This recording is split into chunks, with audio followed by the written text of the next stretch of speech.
So I'm here with my longtime friend, Jayson Gaddis, the author of Getting to Zero. And the autographed copy sticker is actually covering up one of the, I kind of just got the point of these circles yesterday when I stared through the sticker. But tell me just, well, actually, I want to start with saying, so this is a book about how to work through conflict in your high stakes relationships. By high stakes, you mean any intimate relationship, family? Yeah, business partner, family, intimate partner, where it counts the most, like if it doesn't go well, like it's going to be really, really bad. Right. I love how you talk about that because Michelle, who's here, my fiance, and I have been talking about like doing a marital agreement. And one of the reasons around it is every argument you have over dishes once you're married, there's all this baggage and weight on top of it that wasn't there when you're just dating, which is like mortgage and, children and job and future and growing old together. And there's so much pressure. So Michelle and I, like many couples who fall in love, had like a pretty blissful 6 months, which was a great run. Yeah. Yeah. I mean, pretty long run of getting along. And then as I was joking in the green room, we've had some conflict every minute, every day, ever since. So, most of us from my ego's point of view, that seems like a bad thing. How do you regard conflict in high stakes relationships? What do we do? Yeah, you're not alone there. A lot of people think conflict is bad and it must be the partner. I picked the wrong person because we're fighting all the time or we can't seem to connect anymore. People mistakenly think that. And what's really going on is this incredible opportunity actually to deepen and get to know each other better and learn about ourselves. And so conflict is just a growth opportunity. Yeah, and that's sort of easy to say, but you've actually kind of practiced it in your own relationship with your wife, and you talk about that in your book. So maybe I love, I've known you for a long time, but not super well. And reading these stories in this book, I was like kicking myself because I've gone through different stories, but similar kind of, opening up and softening experiences. So you talked about your dating life and then eventually with your wife. Like, how did you, and a lot of how we engage in conflict, as you described, comes from our father or mother or family life. What was your personal kind of story with conflict? Yeah. So I grew up in a very, what on the outside looked like a high functioning, healthy family.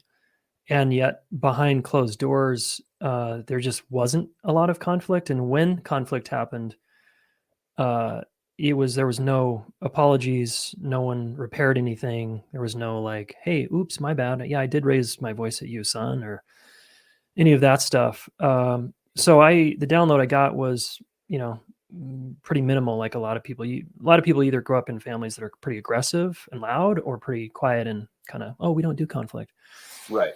And I was a sensitive little kid and I got trained out of my feelings through what I call the boy code, where we condition little boys to not feel and not be sensitive and, not be themselves.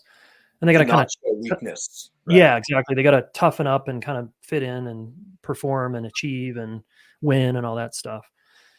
And that was the family I grew up in. So I repressed all of my emotions. And so when things got hard in relationships as a young adult, like late adolescence and early 20s, anything uncomfortable, a woman would bring up, hey, I have some feelings over here. It doesn't feel good. I don't know what's going on with you. I would just push her away, talk to the hand, kind of like, I don't want to deal with you.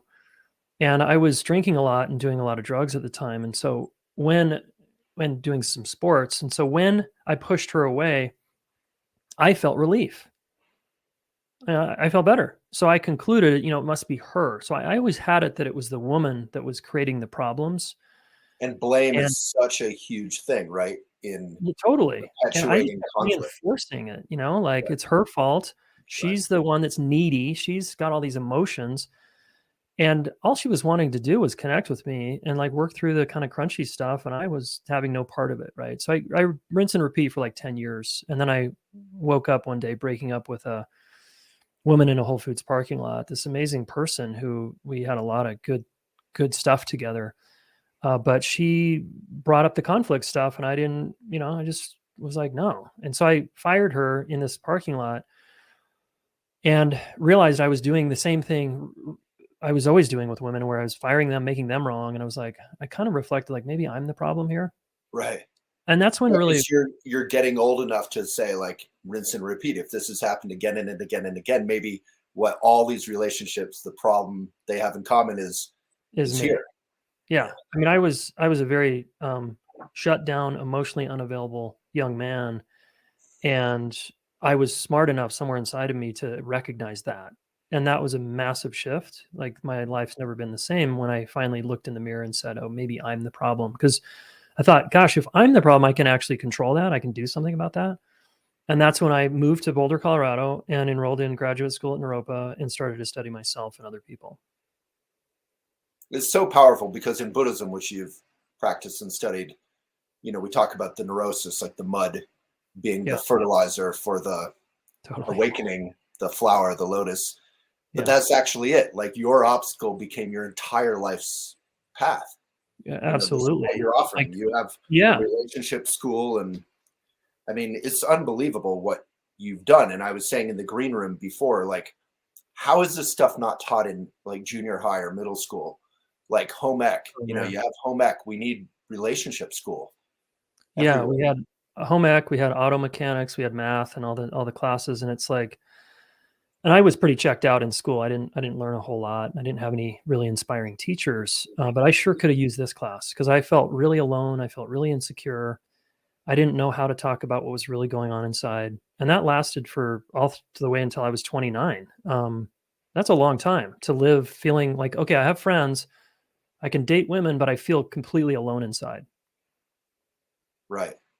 And so what happened after the parking lot So I relationship moved, firing? yeah, so I moved to Boulder, and then I really started enrolled in group therapy, individual therapy, started meditating for the first time in my life. Met amazing meditation teachers who we have in common, and I started being with learning how to be with my feelings and feel my feelings and talk about them in relationship with another person. I met my wife at Naropa. We started dating. She was a couple years ahead of me, and you were talking about the kind of honeymoon stage for you, and for me, we didn't really have one. We just were like two budding psychotherapists, and it was like a fight right from the start. And we just got into our stuff. But she was the first woman I felt like really safe with to kind of start to crack To open do my that. big wall and let in. Because you had a common language too, and Yeah, you're both studying. That's so totally. powerful.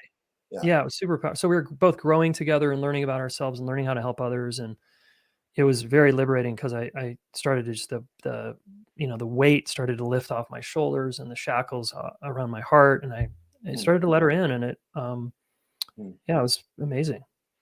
So when conflict, I mean, what I'm really appreciating about this book is it's not just like philosophy. Like there's actual techniques. Yeah. Like I'm trying to. My fiance Michelle here is from Ecuador, so I'm like doing Duolingo almost every day, trying to learn Spanish, and it's like I feel like I'm working hard and I'm learning a little bit every Yeah. day. This Yeah. is how this book feels. Like it feels super practical, Yeah. which I really appreciate because I've read. I am Buddhist and I've read a lot of good books, but there's actually things in here we can practice together. So Nice. what, I guess like how do you is such a huge subject, but conflict seems to be like kind of our path. Like we love each other, we have a good time, we have a lot of sweet times together, but conflict is like constantly arising. So what, I mean, it's such a sort of dumb question, but what do we do when conflict arises with someone we love like Yeah. 80 times a day? Yeah. Well, first of all, I just want to acknowledge you and your partner you have an added challenge, which is a cultural layer of language and also coming from different countries. And that's just another layer that people don't kind of realize when they sign up for a kind of intercultural marriage. It's just another layer of complexity, right? Yeah. So Yeah. when Once you in a get into, while, I'll say something and she'll be like, "Of course." I'll be like, "God, why are you being so like callous about this?" And she's like, "What do you mean?" Like, of course, it's claro, uh-huh, in Spanish, which is kind of a very common, I yeah, think, friendly thing to say. like But the claro way que it sí, comes out in English, I'm like, wow, that felt really brusque.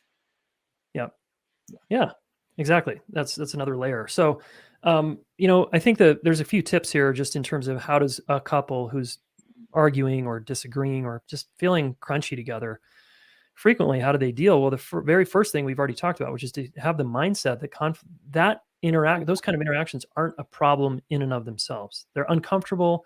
We don't like them. They feel bad, of course, Yeah. but they're not a problem in the big picture. They're actually, all of that's an opportunity for you to start to learn about yourselves and each other and become a better team. Right. So if we have that mindset and that attitude, we can both relax that, okay, this is uncomfortable. I don't like it. And this is part of a long term partnership when two people really care about each other. So Yeah. mindset, number I one, think right? I've been really juvenile. I'm 47. I've been really juvenile in that when I have a lot of conflict in relationship, you write about this too, but you're like, when you're talking about it, you're like 20 years younger. So I'm behind. But Mm, there's some level of like, I want to get out. Like it's easier to be yeah, alone than to have absolutely. constant conflict. And by constant conflict, it's like we still love each other and have a good time. Yeah, I don't want to put this in some sort of like you're really clear, like if it's an abusive relationship, there's guardrails here. But if it's just absolutely. everyday conflict over who did the dishes or why didn't you say thank you, Yeah. um, yeah, how do we stick with it and kind of go deeper instead of running away? Well, the good news is you're learning, you're interested now. It's got your attention, right? Yeah, And both where of a us. lot of Yeah, couples are like, "Hey, can I just please get back to the honeymoon stage? Can I just get away from these uncomfortable conversations and feelings?" Which is, I think, a very limited approach, because you're gonna ultimately keep wanting the fantasy and not be in reality, and then you're gonna burn out, right. right? So if you have the attitude that, okay, this is a learning opportunity, let's get in there, and find out who we are together. Great. You could be an incredibly powerful couple long term if you guys can keep figuring this out, right, together. And by the way, it's not gonna. My wife and I still have conflict all the time or frequently, so it's not like it goes away when you reach a certain level. You just become a little more efficient at working through it, and then you start to understand each other's triggers better. She starts to understand where you come from and your family, Right. and vice versa, right? Because all of our family unresolved relationship shit starts surfacing, and it's a lot But there are like things in here, like the radical notion of listening until until they feel understood, they feel understood. Yeah. not until you think you Luther, understand them. That was the mistake I made. yeah. It's until they say, "Yeah, I feel understood." Yeah. And then, I get this from the Buddhist tradition, but it's also in here, like the radical notion that we could accept some blame or Mhm. responsibility Yeah. and own something. But you talk about it in sort of there's a map, like there's a stages, and I mean techniques makes it sound too um, sort of fake, but like you can actually go through steps. Do you and your wife actually kind of go through those steps still It's today? more fluid now, and we're Yeah. always updating and refining. But Lufu is sort of the basic framework of listening, and then Shore, is sort of a speaking, um, reminder, like a few steps on how to speak to someone. And the basic framework is there, just living and breathing inside of our marriage all the time, So right? maybe you could walk us through Lufu and Shore. Is that Sure. would you be willing to do that? Yeah, for sure. So Lufu, just to make it more clear, it's LUFU, and it's an acronym that just stands for listen until they feel F understood you. LUFU. It's just easy to remember, right? And if we make a commitment that I'm going to LUFU you, as we call it here at the relationship school, I'll go first. I'll be the listener.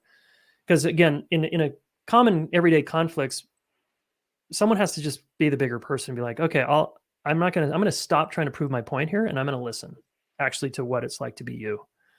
And that's the notion of getting to zero, that you're kind of, you get up in conflict, you get up to 6 or 7 or 8, and maybe a big, huge, crazy fight is 9 or 10 or something where you're yelling at each other or storming off, but that you can de-escalate. Yeah. Zero means, how do we get back to a good place? Good place is zero. Baseline should be a place where, for the most part, 80% of the time in your home with this person, you're feeling like you're in a good place. Like, hey, we're cool. Right. Yeah. And there's going to be the inevitable snags where we go from a 5 to a 10 or a 8 or a 3. But it's like, we want to be living our lives at zero. We're all already so stressed out, right? We don't need another stressor, which is our intimate partnership. That will be stressful at times, but we don't want that to be the most stressful thing in our life. That's a bummer. And there's actually maybe like -1, -2, where if we're like at 0, we can show up for the other person when we see they're stressed out, or we can do something kind for them, or check in with, we can actually de-stress other areas of their life as a team. Yeah. Yeah. I just call that zero. And you're going to be more effective at work or in your creativity, or with your partner, being there for them, showing up for them for sure when you're more at a 0, right? So LUFU has like 8 steps. I don't maybe need to, it could take us a while to go through each one in detail, but the base, I'll give you a couple, okay, of the 8 steps. One is what Waylon talks a lot about, which is presence. The more present you are, the better your listening chops are going to be. And it's hard to be present when you're triggered. That's just a fact, right? But the whole practice of LUFU is like a meditation, where it can actually bring you more into presence, more into the front part of your brain, more into your body, so that the other person feels like you're actually there listening, instead of waiting your turn or kind of freaked out, blaming. So presence is like step 1, and then curiosity, step 2. We've got to be curious. If we lose curiosity, it's going to be very hard for the other person to feel understood. It's going to be just hard for us to listen, because we're kind of waiting our turn, right? Right.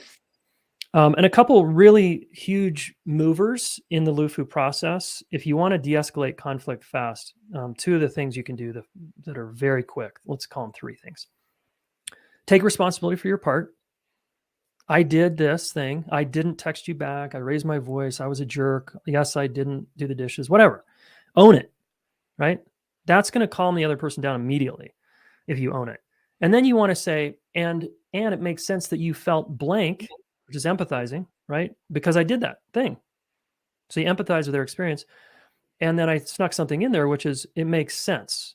Just that makes sense, or 3 words. And I call that validation. We want the other person's upset feelings to make sense to us, given how we act sometimes. So when I raise my voice and my wife gets scared or shuts down or contracts a little bit, I say things like, I raised my voice, and that's owning. It makes sense. You got scared or felt upset, right? And I can only imagine, then I try to empathize even more. I can only imagine what that is like for you sometimes, especially when you're just trying to do X, Y, and Z. And also, I know you come from a family where your dad raised his voice sometimes. And so it brings up all that kind of memory in your body. And, and then she's going to feel way more like I'm with her, right? Versus, it's not that big of a deal. I didn't raise my voice, right? The defend, justify. It's like, that goes nowhere. Right. Yeah, it's so simple and kind of obvious once you put it out there, but we typically do a little of that maybe, but a lot of the opposite.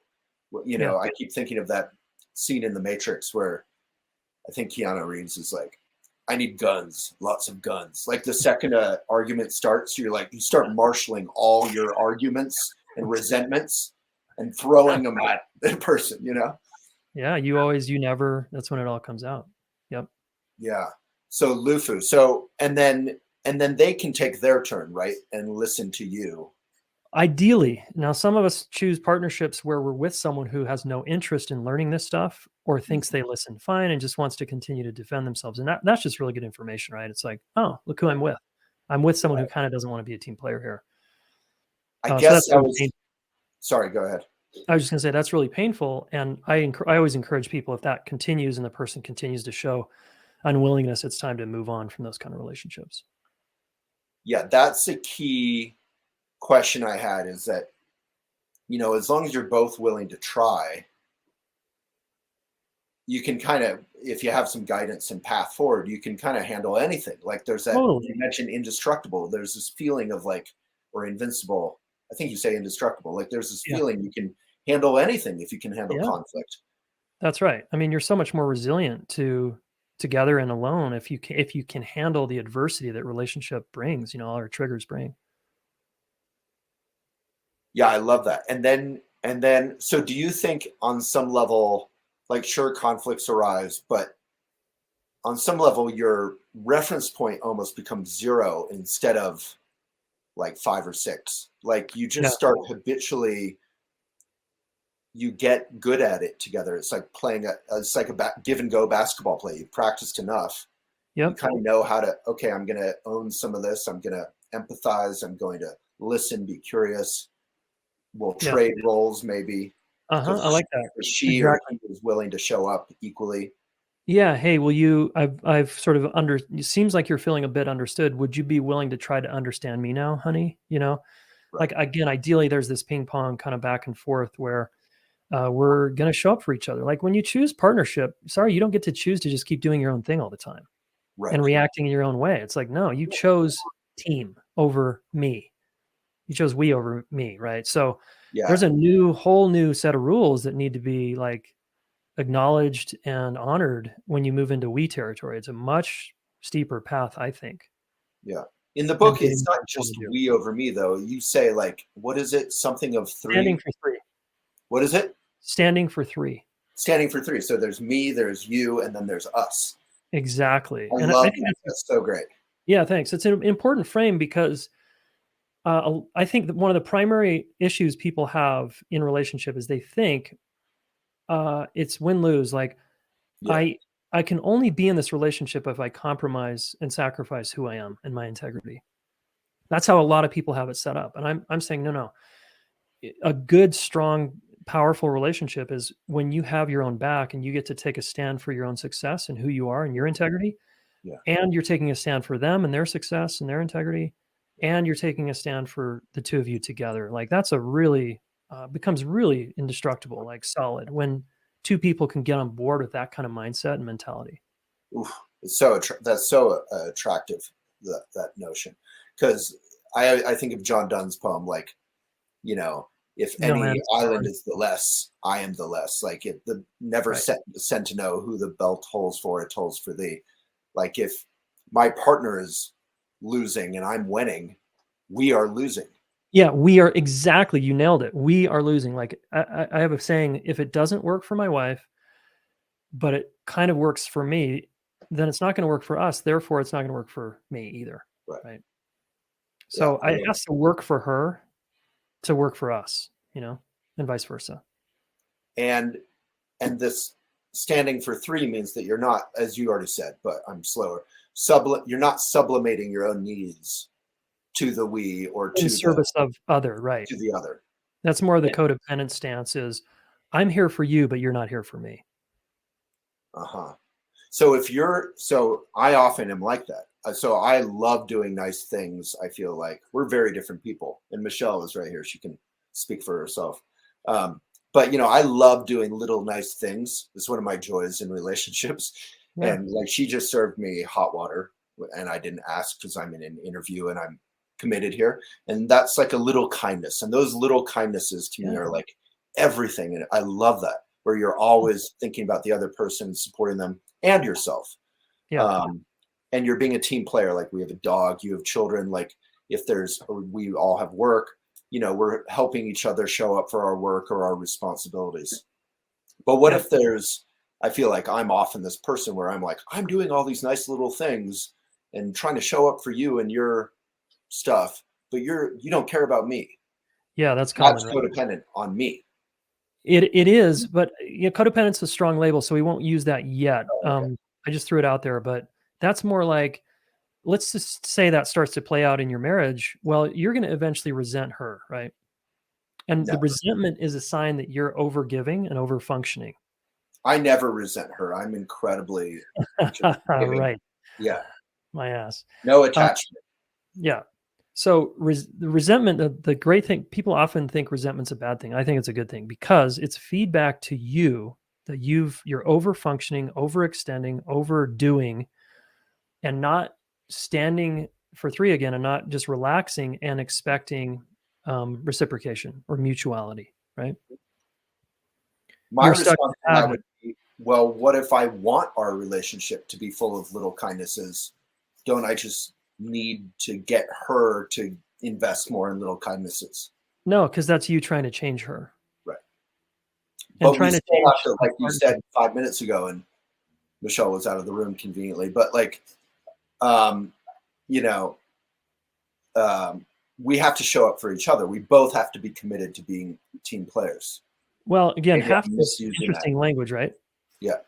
Oh, Ideally, it's a commitment, agreement, and it's if it starts to feel like a have to, people tend to not like obligations, right? right. But if they're inspired to intrinsically and they understand, gosh, this is actually going to be good for me too. Because look, another thing we're not just another layer here we're not talking about that I feel is important to mention at this stage is the attachment styles in a relationship. Our relational blueprint creates kind of like what we do under stress in a relationship, and there's two main styles: seeking and avoiding, right? And under stress, when you two are fighting, one of you probably leads the conversation to try to get back to zero or back to a good place. And one of you kind of like pulls away and withdraws and retreats. Yeah. Big surprise since I have a talk show. I'm the talker. Yeah. Yeah. Yeah. Yeah. Your attachment style is more on the anxious ambivalent, and hers might be more insecure avoidant, which again, no big deal. These labels just help us try to understand and have compassion for each other versus put each other in boxes. It's just like, oh, this is what we do. This is our pattern. This is very common. This is so normal. This is like the relationship pattern under stress. One person pursues and one person kind of retreats. That's the deal. And every couple has to go, how are we going to deal with this is our nervous system imprint. This is what we do under, how are we going to deal with this? I want to make it better. I want to make it better. I want to make it better. And she wants to again, you can speak for yourself, but process, I think often like kind of have some to time be to quiet. process, right? What's that? To process on her own. Yeah. Yeah, that and ideally you're giving her the space she needs, but she's also not taking days or weeks on end to quote process, because that's threatening to you. That's not cool. Like I always encourage couples to have a 24-hour agreement that we never let something that's unfinished go for longer than 24 hours before at least addressing it or starting to address it. Because it's just threatening to usually one person. Like too much silence, people read into that. It feels scary, it feels threatening. And so it's sort of like the Buddha's middle way. Like maybe I regard communicating about awkward or hard things as a positive, but maybe I could take it easy a bit.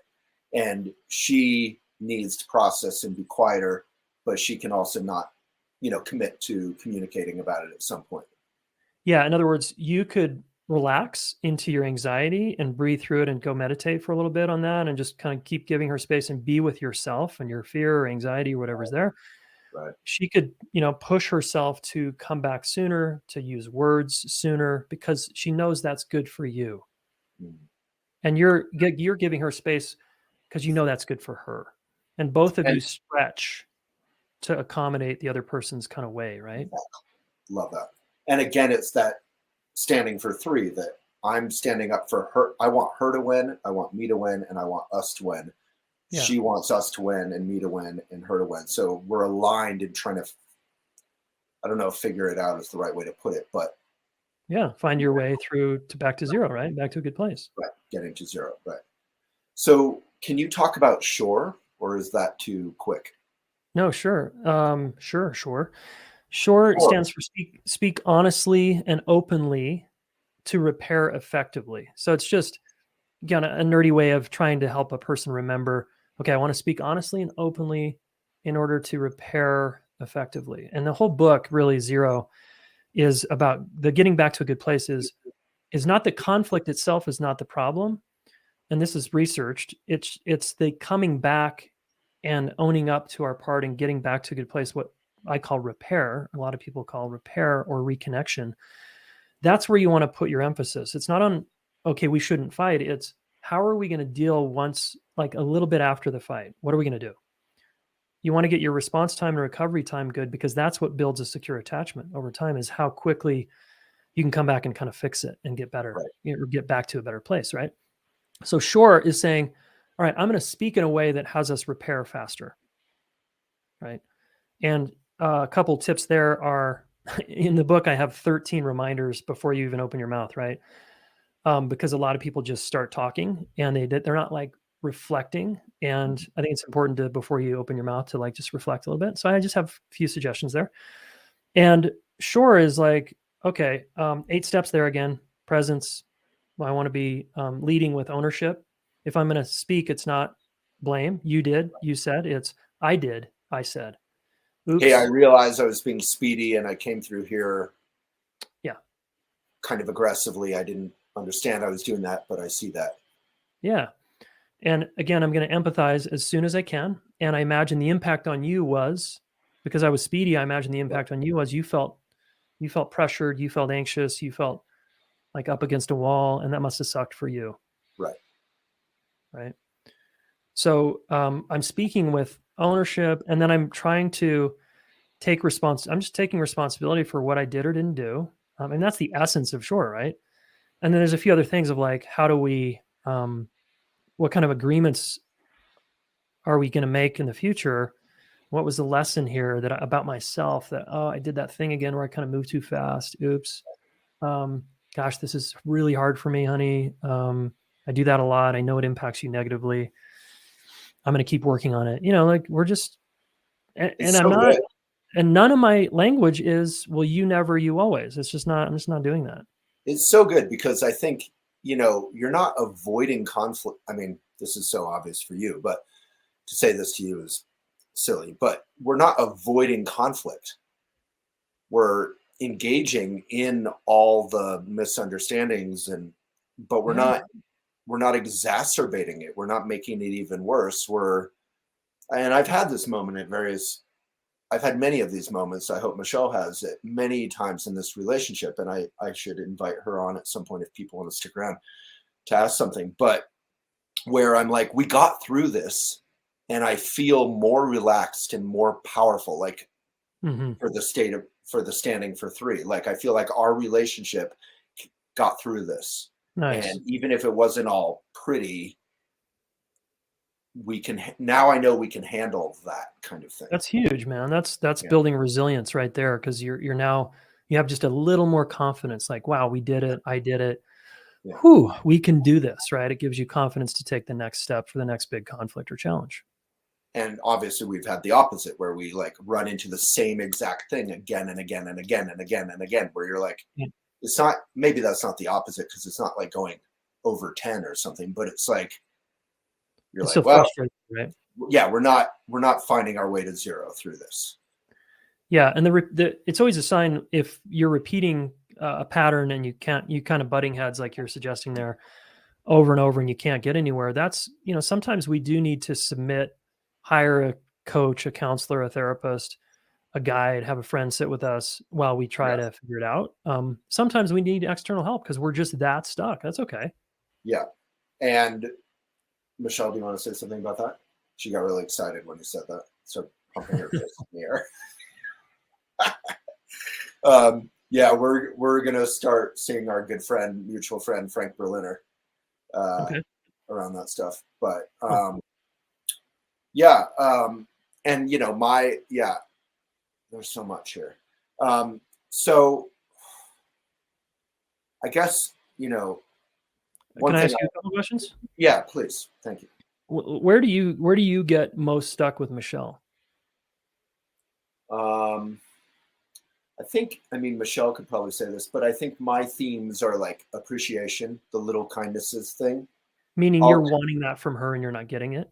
yeah, Yep. I just want to thank you, or like eye Yeah. contact and a little like air smooch, like any sign that she cares and noticed Mhm. something I did. And And is that what your fights are about? Is that kind of complaint of her? well, this is just one of the like main points for me. I'm Yeah. sure she has her own list, but I think we communicate reasonably well about that. Like I Mhm. express like, hey, did you even notice I did that? Like Could you express something? And she's like, okay. I mean, there is some sense of obligation, like you referred to before, where I'm putting her in the position where it's not necessarily fun to express appreciation because I'm asking for it. But I also don't really want to not ask for it because I don't want to be in a place where it's sort of like I'm doing a lot of things because I love doing nice things, but then there's no appreciation and it becomes this sort of, what do you call it? Like idiot compassion comes to mind, but there's some sort of, it's not a mutual. Doesn't feel mutual to you, thing. Reciprocal. Yeah. And then what else do we argue about?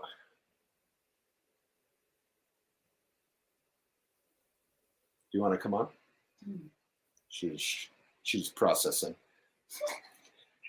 But what I mean, appreciation is a big one. I think, we traveled this summer to her, can I talk about this?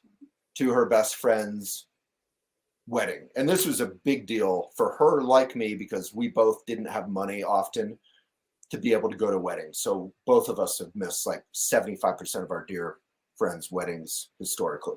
So we went to Spain, middle of the pandemic, to this beautiful wedding. And I felt like, and this totally 100% goes back to my father. I felt like a piece of lawn furniture. I felt like a cardboard cutout. Like, here's my boyfriend. I'll stick him in the corner and then I'm going to go off and do my stuff. So, when I was a kid, my dad would like invite me over to something. I didn't grow up with my dad. I grew up with my mom. He was wonderful and loving, and, my dad would be so proud to show me off to people, but he honestly never was curious about me or my life and didn't know anything about my life. And it was just this superficial thing. Yeah. So my reaction to that was like, I don't want to hang out with my dad. Yeah. So with Michelle, I felt like, okay, I just went halfway across the world and, there's a language barrier as well. And so I just felt kind of isolated and ignored and like there was no natural. And did you express that to her? Like in that way, kind of, because that's a very responsible way of saying it. I feel isolated, ignored. I mean, I'm sure I didn't express it. I'm sure I expressed all of that at various times, but I'm sure it came up like, why don't you like stand with me or hug me or want to dance with me or why don't, and at various points I got super angry and aggressive about it. Like I remember, which is her ignoring me several times at the party and just like me basically storming off and at the same time making sure she got on the bus. Like there was still like a tie. There was still the standing for three, but it was like incredibly tenuous. And her way to relate to me being livid was to give me space to process. And of course, the entire time what I wanted was for her to come over and be like, I'm sorry. Okay. Yeah. Can I offer just a couple thoughts there, reflections? Please. I think I always try to help couples get at the core of the issue, right? Which is, sure, you felt isolated, cast out, ignored, blown off, like you don't care about me or whatever. At the core of it, though, there's a feeling, right, that is going on. And I can imagine the feeling is something like hurt. I feel hurt. Yeah. I just feel hurt. Right. My feelings are getting hurt over here. Yeah. And we don't do a great job of just communicating the kind of essence of it, the core of it. We make it an elaborate kind of mixture of a lot of complaints and all these things instead of just saying, I just feel really hurt over here. Yeah. Because I imagine Michelle could hear I'm hurt more than she could hear the array of all the things she did wrong. I agree with that. I do think there were moments at least where I expressed hurt, but it could have been in a larger context of me expressing it neurotically and many other times. Yeah. And even those times when I was, even those times when I was nakedly like vulnerable, like about it, there was a sense of like, you're kind of needy, Uh-huh. Yeah. And then she has to own why that's triggering for her when you get anxious or needy, or because we're all needy, by the way. And usually the more avoidant partner actually is in some ways the needier person. Their needs are just repressed, by the way. Anyway, I hope she's needy because I really want to be there for her. I love neediness. Yeah. Well, Not like attachment, icky neediness, but I love yeah, of course. that love. I love love. It's good for a more distant, quiet partner to keep getting in touch with. They actually do have relational needs. It's really good for them. But it's hard for them. And if you understood her history and where she comes from, you'd get why that's so difficult for her, or why that's kind of off the map, you know? Anyway, back to just, if you can get good at, couples need to get good at expressing the underlying core feeling or emotion instead of the list of things. It's just, I'm kind of feeling sad. I'm feeling hurt, feeling alone. That's all. That's all I want you to know. And And then the other person hopefully if their heart can open, they can empathize and start to learn. What did I do or not do? You know? and if the Michelle, welcome. You're like a celebrity in this conversation now. We've been talking around you for 20 minutes. Nice to meet you, Michelle. My ears are burning. Just kidding. Yeah, Jayson, Michelle, Jayson. So just coming back again and again to the very simple kind of vulnerable experience of hurt is what you're saying. Yeah, I'm curious, Michelle, how would that have been if Waylon at the wedding, after, during, whenever, just said, you know, honey, I just feel hurt over here. And I know you're with your family, you're with your friend, and he could empathize at the same time. He could say, look, I know you're got a full plate here at the wedding. There's all these people you want to connect with. This is so cool for you. And I just want to let you know, I'm at the same time, I'm hurt over here. I'm just curious how that would have been for you.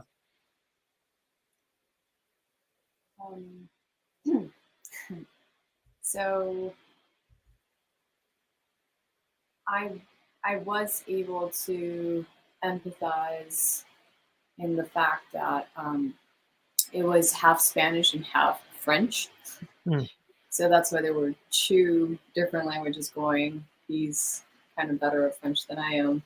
But obviously, I was seeing my Spanish friends who we used to live back together in China after however many years, right? So it was an important moment and Totally. connection, as you were just saying. But and that's kind of what I told him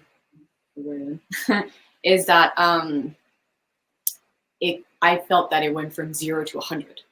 Mm-hmm. Like I didn't really feel that there was a buildup into something because I didn't hear anything, right? So you just hear the 100 having dinner, like it was amazing during the day. Like he was so supportive and taking pictures, you know, like he gave me my moment with the bride and to be with her because I was a maid of honor and such. But once we were at dinner, I felt that we were connecting. I felt that I was grabbing his hand. We were actually having a conversation. We were actually enjoying dinner. They did a whole vegan thing for us, you know, like, so I felt that we were being seen and heard and we were connecting again. But then after that, when the dance party began, we danced for a little together, but I felt like I wanted to dance more with obviously the girls and, you know, like it was my thing. And I have a full on expression, obviously being Latin American,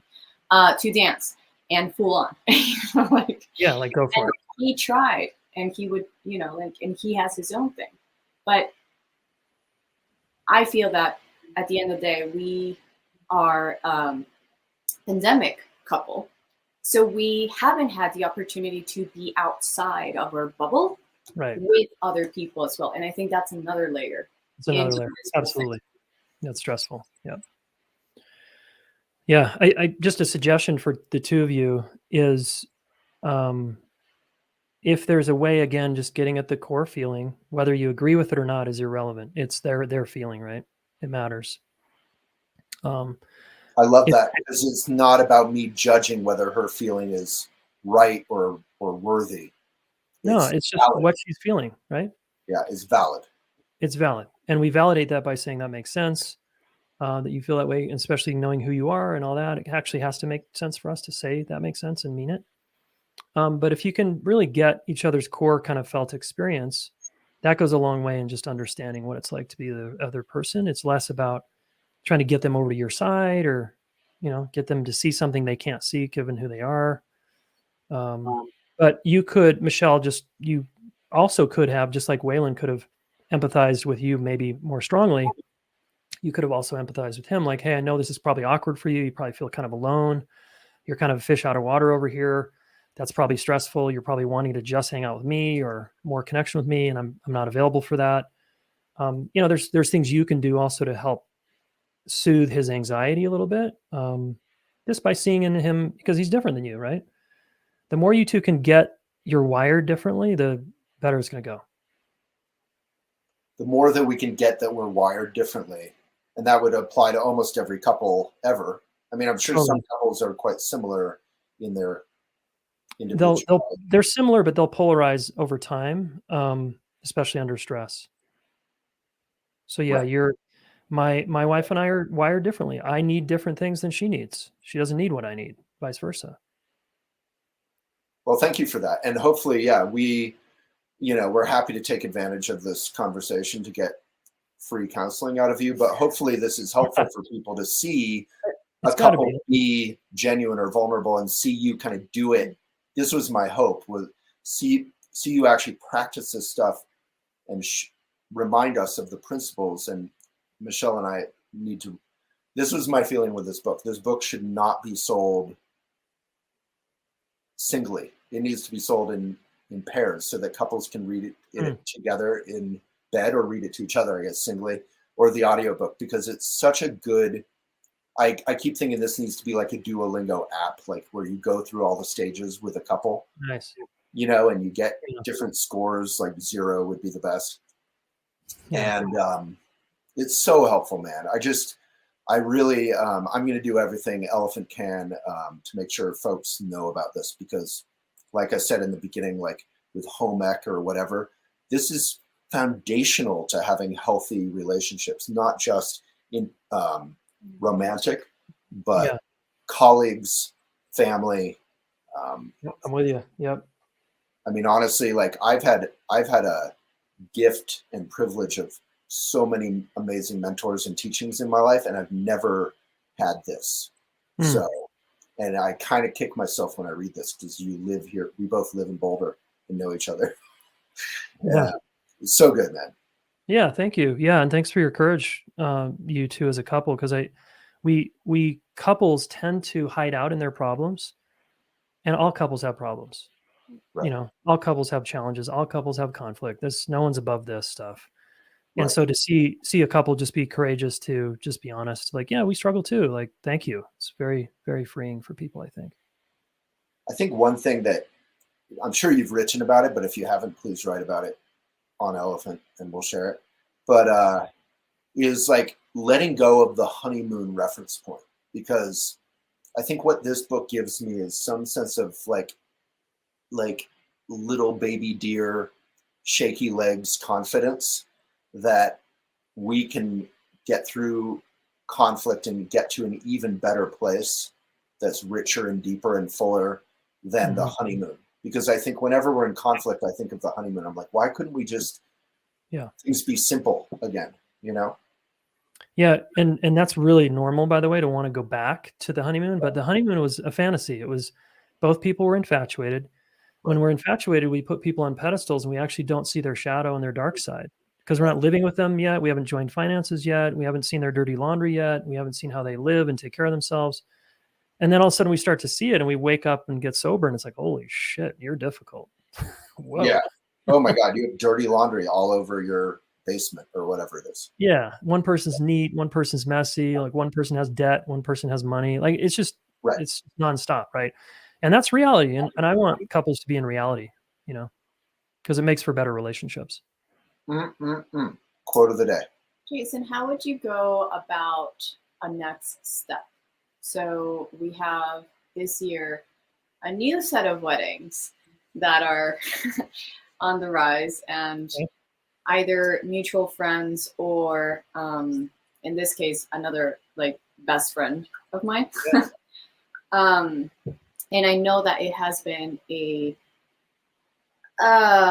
we're both feeling it's kind of like that pressure point, and it's kind of uncomfortable, and we're having to make the tough decisions of like, do you really want me there? Do you really want me to go? Do you really want me to be a part of this? Like, this is what I'm hearing, right? And then for me going like, they're my friends, I want you to be there, right? Like, it's important for me that I get to meet you and that you guys also create a relationship. Yeah. So what's a good next step? Is that what you're asking? Yeah. How would we go about it? Because I feel that it's kind of like leaning into the comfortableness of it and doing it, and maybe stumbling up along the way again is the only way, because it's what will continue to give us the guidelines of figuring out again who we are and surrounded with people that we love. Always, it's kind of like for both of us, I feel like it's and for everyone really going to weddings, it's kind of like you are a fish out of your own bubble, because you're like just put in this situation that doesn't really happen, but that's why it can be so magical as well. Yeah.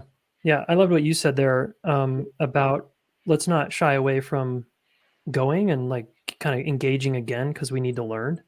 That's sort of what I heard, which I think is really smart. It's like, look, if we want to get stronger as a couple, we need to keep going into challenges like this, like a wedding again, and let's do it differently.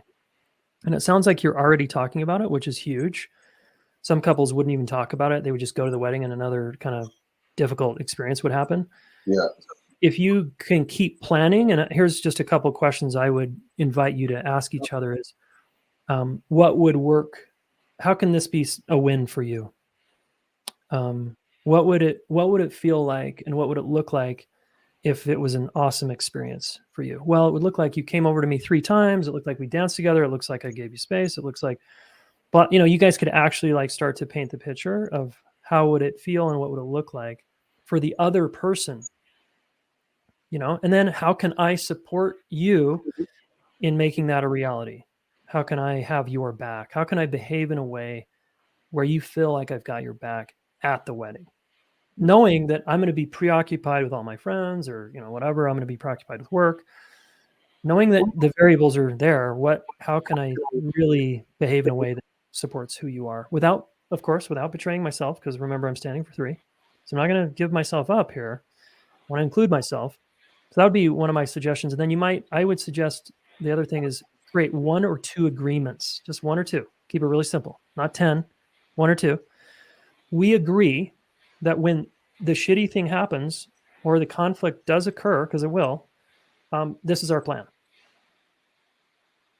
Have a plan, right? And then when it actually is in the moment, you got to go back to your agreement and say, hey, we had an agreement. Remember, I know it's kind of not good timing, but we had an agreement. So can we? It's not good timing because you're at a wedding or you're talking to someone. Drama or whatever that's just happened.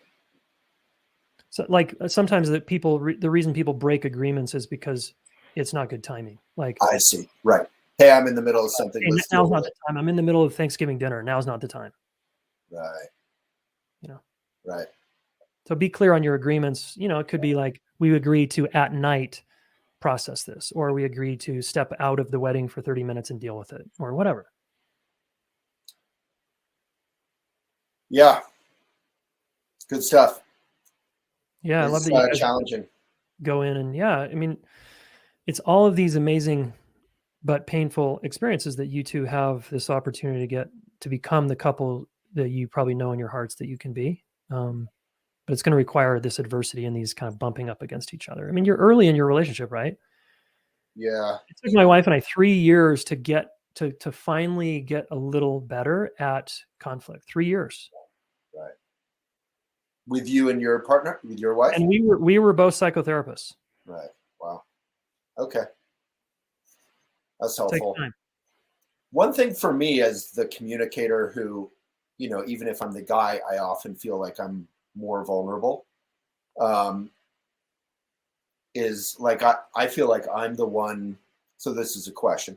I feel like I'm the one often saying, she's like, hey, so are we going to go to this wedding and get the tickets. Like, she's asking that again and again. And every single time I'm like, is it going to be different? Are you going to pay attention to me? Like, I don't want to enter into the same battle and get obliterated again. And by obliterated, I don't just mean me, I mean our relationship. Are you getting this conflict or it doesn't feel good? Yeah. So I often feel like I think almost every day, I feel like I'm the one bringing stuff up and communicating. And if I didn't do it, it wouldn't happen. So, there was a brief moment, ironically, Michelle went to the kitchen to get us hot water and stuff. But where you said, both people have to be committed. I don't want to put words in your mouth, but that part felt key to me. Both people have to show up or be willing to, like, if someone doesn't show up, that tells you a lot about them or the relationship you're in.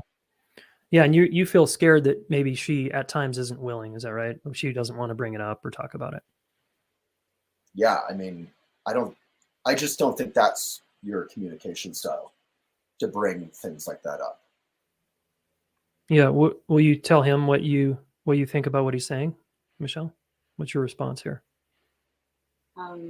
So I know that I grew up in a household that did not communicate about hard things, like, unless it was critical, like it had to be done. And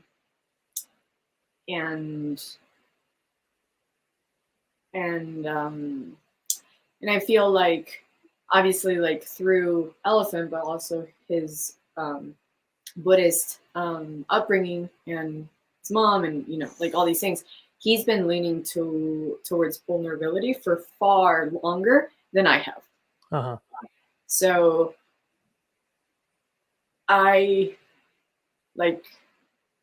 just get, like, every time I get vulnerable, I get teary. Like, that's just a given. And that's like my response. Which is so beautiful. I mean, she tears up at the drop of a hat, like just mentioning her father who is not with us. Tears up. Like, her vulnerability is right there. Yeah, so just stay with her here. Yeah. But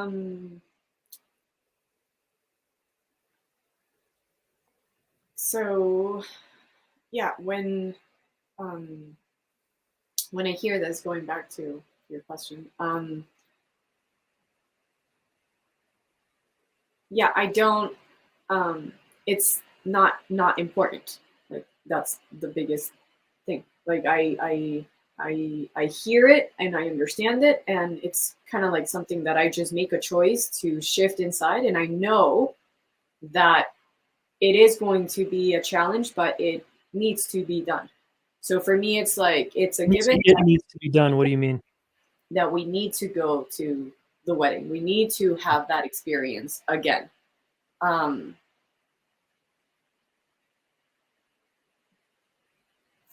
And mainly,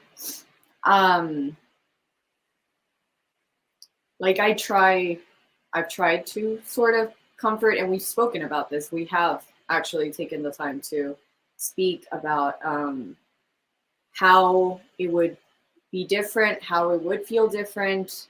I've already shared the fact that I now understand what he means by not feeling left alone, or kind of like lonely, or if just checking in and making sure that, like, he has a drink, or he has had a conversation. Has he connected with someone? Is he having a good time? Did he like the cake? I don't know, stuff like that. And what's the most important thing to him? That that I'm there, that we're together, and that Bingo. he's safe. Right. That's kind of the one thing you need to track, right? Is just, hey, how you doing? How are we doing? It's less about the drink or talking to other people. It's like, hey, how are we? Is my space over there? I know I'm dancing a lot. How is that for you? Like, can you imagine what that might feel like if you did that at the next wedding? Look at him. What might that do for Waylon if you did that? His anxiety is going to come down. He's going to feel safer and more included. we're part of. Yeah. Is that something you can do, do you think? Yes. Correct answer. So look at him and tell him that. Yeah. I can, I, how to say this? I can ask you how you're doing and not make sure, but just be there to tell me if you are actually feeling good or not about this and how you're feeling. I'm rambling. I'm like, I don't know. I think you get the idea though, right? Yes. How would that feel to you, Waylon, if she just checked in? Like manna from heaven. I mean, yeah, that would be everything. Mm-hmm. Yeah. So simple, but it's not easy for her. Like it honestly, it's been reading this book has been so helpful again, because it honestly, the whole, you're going to have to remind me, but it's like we're having different arguments, like different conversations. Like she doesn't even understand what I'm asking for. And then she kind of blames me for being needy or whatever it is, which I think I am sometimes. But it's like we can't even have the same, we're not even clear what the need is sometimes. And I think right now it was, thank you. So thank you for that. And again, I want to make sure that this is helpful for people watching. So put in your comments and all that. We're not trying to just take advantage here, but we are trying to do it live because that is real. It's not theoretical. Yeah, that's right. Yeah. And you two are just like any other couple trying to navigate how do we do kind of a crunchy experience better next time. I mean, By it's crunchy and kind of difficult, like difficult kind of, it wasn't a high five win home run for us. Right. It's a little hard sometimes. How do we do it better? Yeah, we had a lot of high five win moments, but overall we had if you were scoring us, it would be like a fair number of A's and a fair number of F's. Like, we definitely uncovered what we weren't good at, for sure. Yeah. Where we weren't on the same page. So there are some comments here. I am a licensed therapist. I bought the book 10 minutes into the interview. Can't wait to read it. Molly's mother just commented, thank you guys for modeling how to do this. Very brave of you. YouTube comment, feeling left and not appreciated in a relationship is a big thing. Feelings like that originate from the past. The inner child needs attention. Thanks for sharing this. I can totally relate to that. I'm not sure quite what they're referring to. My dad was the same without any bad intention. Oh, probably the cardboard cutout kind of thing. Yeah. Thanks for helping me realize that. So it's bringing up some stuff. And that's my goal, is that, man, if we can all bring our conflict to some upaya, to some skillful means to work with it instead of running away from it or exacerbating it. Yeah. I have one comment about that, which is to the listeners, which is when you avoid conflict with the most important people in your life, you're creating an inner conflict inside of you every single time. Yeah. Becomes a withhold, becomes a resentment, it becomes something you're not saying. It's like a kink in the energy exchange in the relationship. So if you want a relationship where there's lots of kinks in the hose of your connection and the energy's kind of shut down and contracted, be my guest. But most people don't want that. They want a place where it's safe and okay to express truth, express uncomfortable feelings, express complaints. And yeah, skillful means, like Waylon's saying, is pretty key. And we're still, there's no way to not trigger someone. You can't do it. People are we're animals. We're social mammals. We perceive threats all the time. We're going to get triggered. It's how do we handle ourselves and each other when we get triggered? That's kind of a big mover for people. And thank you for voicing that, because I feel like it is a benefit for people to know that they are not alone. That this is, because that is something that, like in your mind, you start just to wonder, like exactly what you were saying. Like, oh, is it him? Is it me? Mm-hmm. Did I choose wrong? Like, like should I let this go and find someone else? Or, like all these thoughts and kind of like pressures just start to arise. Yeah, fears, doubts, all of it. That's all. Oh, it's just a hypothetical. She's never had that thought. She's just trying to be helpful to people. No, I guarantee she's had that thought, right? No, that's been a big thing. I think I read it in your book, like in the first chapter or something. Like when things get really hard, I don't view it as a threat, but you describe it as a threat.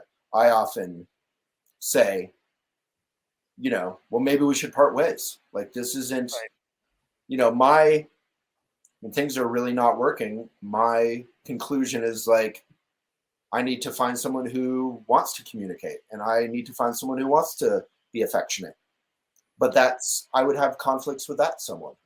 You would. And it's okay to have those thoughts. I wouldn't air them with her though. Yeah. And that was helpful. To the relationship of hearing this over and over and over again has just made me feel like I started to believe it. Yeah. And then I start to back up. Yeah. Yeah. So this is an important point. There's vulnerability here, right? It doesn't feel good to hear that a lot. And then of course you're going to pull away. So I think, Waylon, you get the impact there that it's sort of like your sitting meditation practice. It's like, let the thoughts fly kind of, but watch them cruise on by, and I wouldn't bite onto them and then air them. Right. I don't recommend after reading that in your first chapter or wherever that is, I said to Michelle, I'm reading this book and she knows you or of you. And I'm never going to say that. I'm not going to say that again. I made that commitment and I haven't said it since. I don't think I have. Oh, did I really? Well, I accept that responsibility if I did say it. But same as practice, and it's just like it reminds me of yoga, and that's why in meditation, and it's just like showing up and doing it again and doing it again and doing it again, and it's not trying to be perfect, but just opening yourself up to feeling the change in your body and your mind and your energy, and I love the yoga reference because it reminds me of how I see love, which is love as a practice. It's not I just love you and it's easy now. People mistake that for infatuation in the beginning. Love to me is a practice of, it's actually really hard to love someone, like all of them in a marriage, say, or in a family. It can be difficult because they trigger the hell out of you, right? But that's the practice, is when my wife brings parts of herself I don't like, my job is to learn how to, I don't have to still like it, but to learn how to love her through that regardless, right? And that's, sometimes I don't want to do that. It's hard. And it doesn't feel good to you. Yeah. But I'm not going to, and I'm not going to air it to her and say, hey, I don't like you. I don't love you here. I'm just going to keep working with myself. Like, okay, how do I get bigger? How can my heart get bigger here? How do you put that into the three though? So I'm saying something like that, like the you, the her, and the us, or the you in this case. Yeah, in terms of standing for three. Mm-hmm. Well, I'm taking a stand for someone and their success doesn't mean I have to like how they do it, how they do their journey. Sometimes I can still take a stand for them and what they're about and what they want to do with their life and who they are in their heart of hearts. Because often what we're not liking or loving about someone is usually strategies. Whoa, you there? Yeah, we're here. It got a little... Yeah, a little sci-fi there. Anyway, I was saying sometimes what we're not liking is strategy of the other person's got a weird strategy. Like they're being the nice girl or they're being the compliant one or something. I'm talking about loving someone's essence really and who they are. That can be hard. So we've been over an hour. I don't want to keep you too long, but it's deeply appreciated. I think we have a solid audience hanging out. Did you have any other, or did you have anything you wanted to share or ask or bring up? No? Yeah, so I guess one final question around, if I may, around that, don't threaten to leave every time the going gets tough, Yep. is a lot of people do break up. And what is, I mean, you kind of said this again, but I don't think I'm quite getting it through my thick skull, is what is an actual ground or sane good ground to say this isn't an equal relationship, this isn't working, like this person isn't, either me, I'm not showing up, or the other partner? Yeah, it's a great question, because we do find ourselves sometimes in relationships where we're asking that question. And if things are hard for too often for too long, that question is going to be a recurring question in our mind, right? Is this good for me? Like, is this, I don't know if this is going to work. So to me, it's about actions. Are two people willing to do the work? And the work meaning to self-reflect, to take responsibility for their part, to go to coaching or something if they need help, to apply themselves and learn and not pretend like they know how to do this, because clearly you're in the weeds. Like, willingness is the single biggest determinant, I think. Willingness in action, not in words, right? Because everybody says they're willing, but not everybody can follow through that with actions. And actions is what matters. And someone who says they're willing and then doesn't follow it up with actions erodes their own self-trust, as well as erodes the trust of the relationship over time. And they need to understand the impact on the other person is going to eventually get like, wow, I don't trust you. Right?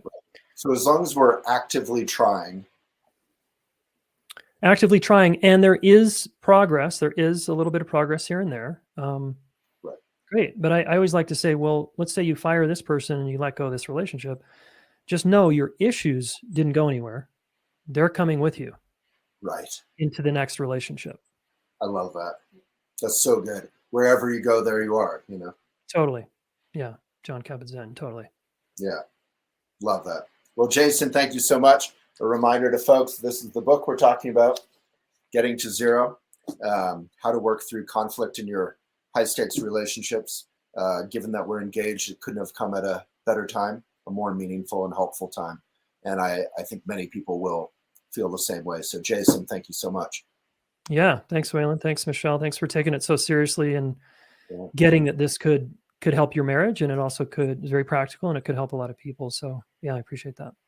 Yeah. Thank you. And thank you to all the viewers and listeners. Yeah. Thanks, viewers. Jayson. Listeners.